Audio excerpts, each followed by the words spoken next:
അഭിലാൽ തുടരുന്നുണ്ട്. അഭിലാൽ, നാട്ടുകാരുടെ പ്രതികരണങ്ങൾ നമ്മൾ കേട്ടു. ആരൊക്കെയാണ് കുടുങ്ങിക്കിടക്കുന്ന പേരുകൾ അവർ പറഞ്ഞു. ഒപ്പം ഇതേപോലെ ആ ഒരു പ്രതിഷേധത്തിന്റെ സ്വരവും. എന്താണിപ്പോൾ അവിടെ സംഭവിക്കുന്നത്? ആ ക്രെയിൻ വരുന്നതായിട്ട് നേരത്തെ ദൃശ്യങ്ങളിൽ കണ്ടിരുന്നു. എങ്ങനെയെങ്കിലും ആളുകൾക്ക് ഇറങ്ങാൻ പറ്റുന്ന ഒരു സാഹചര്യം ഉണ്ടോ അപകടമില്ലാതെ? ഫയർഫോഴ്സിന്റെ അധികൃതരോട് തന്നെ നമുക്ക് സംസാരിക്കാം. എന്താണ് ഇനി അവർ വെയിറ്റ് ചെയ്യുന്നത് എന്നുള്ളതിനെ കുറിച്ചാണ്. സാർ, നമുക്ക് ഇനി എന്തൊക്കെ സംവിധാനങ്ങളാണ് സാർ ഇനി നമുക്ക് വേണ്ടത്? നമ്മൾ കാത്തു നിൽക്കുന്നത് ആരെയാണ്?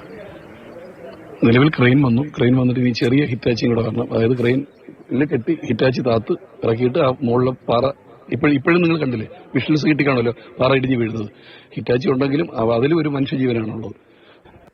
രാത്രി ഏതാനും മണിക്കൂർ കഴിയുമ്പോൾ രാത്രി ഇരുട്ട് വരും. നമുക്ക് ആ സമയത്തും തുടരാൻ കഴിയും. 2 മനുഷ്യർ അപകടത്തിൽപ്പെട്ടിട്ട് അവരെ രക്ഷിക്കാനുള്ള ഒരു ശ്രമവും നമുക്ക് തുടങ്ങാൻ കഴിയുന്നില്ല. കാരണം അവിടെ അപകടകരമായ സ്ഥിതിയാണ്. ഇപ്പോഴും ഈ ഫയർഫോഴ്സുകാർ തന്നെ പറഞ്ഞു, അവർ എത്തിയ ശേഷം തന്നെ 3 തവണ മുകളിൽ നിന്ന് പാറക്കഷ്ണങ്ങൾ താഴേക്ക് ഇടിഞ്ഞു വീഴുകയുണ്ടായി എന്നതാണ്. അഭിലാൽ, കേൾക്കാമെങ്കിൽ എന്താണ് സംഭവിക്കുന്നത്? ആ ക്രെയിൻ അടുത്തേക്ക് എങ്ങനെ കൊണ്ടുവരാൻ കഴിയുന്നുണ്ടോ?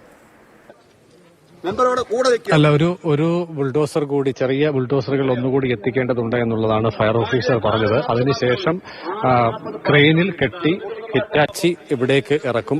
അതിനുശേഷമേ അവശിഷ്ടങ്ങൾ നീക്കം ചെയ്യാൻ കഴിയുകയുള്ളൂ. അങ്ങനെ അവശിഷ്ടങ്ങൾ ഓരോന്നും ശ്രദ്ധാപൂർവം നീക്കം ചെയ്ത് നിലവിലുള്ള സംവിധാനം ഉപയോഗിച്ച് രാത്രിയിലും ഇത് തുടർ പ്രവർത്തനങ്ങളിലേക്ക് ഏർപ്പെടാൻ കഴിയുമെന്നുണ്ടെങ്കിൽ അത്തരത്തിൽ തുടർ പ്രവർത്തനങ്ങളുമായി മുന്നോട്ട് പോകുമെന്നുള്ളതാണ് ഫയർഫോഴ്സ് അധികൃതർ അറിയിച്ചിട്ടുള്ളത്.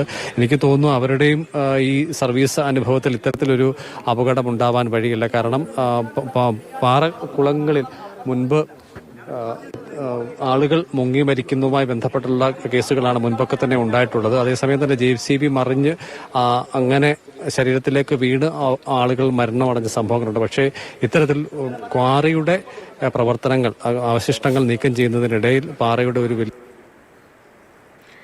അഭിലാൽ നേരത്തെ സൂചിപ്പിച്ചിരുന്നു, ഇത് ഈ രക്ഷാദൗത്യം എത്രത്തോളം സങ്കീർണമായിരിക്കുമെന്നുള്ളത്. ഈ ക്രെയിൻ അവിടെ എത്തിച്ച് ഈ പാറകൾ എടുത്ത് മാറ്റാനുള്ള ഒരു രീതിയിലാണ് രക്ഷാപ്രവർത്തനം മുന്നോട്ട് കൊണ്ടുപോകാനാണ് ലക്ഷ്യമിടുന്നത്. അപ്പോഴും ഇനിയും വിദഗ്ധ സംഘമൊക്കെ എത്തേണ്ടതുണ്ട്. അത്ര എളുപ്പമായി നടത്താൻ കഴിയുന്ന ഒരു രക്ഷാപ്രവർത്തനമല്ല. വീണ്ടും പാറക്കഷ്ണങ്ങൾ ഇടിഞ്ഞു വീഴുന്നുണ്ട്. അപ്പോൾ ഒരു രക്ഷാപ്രവർത്തനം അതിൽ ഉൾപ്പെടുന്നവരുടെ ജീവനും അപകടത്തിലാകുന്ന ഒരു അവസ്ഥയും ഒക്കെയാണ്. അപ്പോൾ ഇവിടെ എന്ത് ചെയ്യാൻ കഴിയും എന്നതിനെക്കുറിച്ചൊരു ആശങ്ക നിലനിൽക്കുന്നുണ്ട്. അവിടെ ഉദ്യോഗസ്ഥരൊക്കെ ആണെങ്കിലും ആ ആശങ്കയിൽ തന്നെയാണ് അവിടെ നിൽക്കുന്നത്. ബുൾഡോസർ പൂർണ്ണമായും ഒരു തകർന്ന സ്ഥിതിയാണ്. ഇതര സംസ്ഥാന തൊഴിലാളികളായ 2 പേരാണ് അതിനുള്ളിൽ കുടുങ്ങിക്കിടക്കുന്നത്. ഡ്രൈവറും സഹായിയായിരുന്ന ഒരാളുമാണ് ആ ബുൾഡോസറിൽ ഉണ്ടായിരുന്നത്. ഇവർ പൊട്ടിച്ചിട്ട പാറക്കഷ്ണങ്ങൾ മാറ്റുന്ന ആ ഒരു പ്രവൃത്തിയിൽ ഉൾപ്പെടുന്ന ഒരു സമയത്തായിരുന്നു ഈ പാറക്കഷ്ണങ്ങൾ, കൂറ്റൻ പാറകളാണ് ബുൾഡോസറിന് മുകളിലേക്ക് ഇടിഞ്ഞു വീണ് ഈ ഒരു വലിയൊരു അപകടം ഉണ്ടായത്. പത്തനംതിട്ടയിലെ പയ്യനാമൺ, കോന്നിയിൽ പയ്യനാമൺ എന്ന സ്ഥലത്താണ് ഈ അപകടം.